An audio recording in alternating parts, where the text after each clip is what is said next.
What if you could benefit from automated steering even in fields that have been planted without a guidance system? With AutoTrac Vision, you can.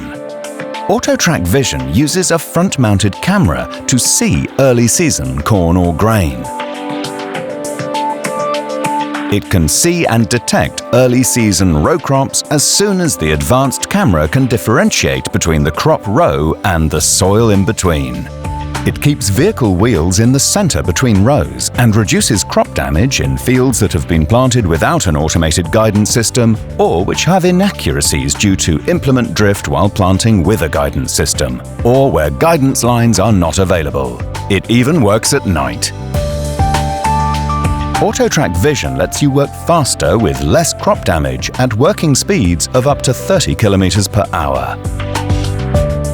As an industry-unique feature, the system auto-generates an A-B line in the background. If the camera is unable to detect rows, the system immediately falls back to the automatically created A-B line.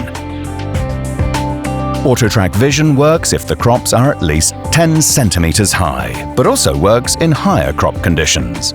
It even works with a slurry tanker in early season corn, as soon as the plants are at least 20 centimeters high.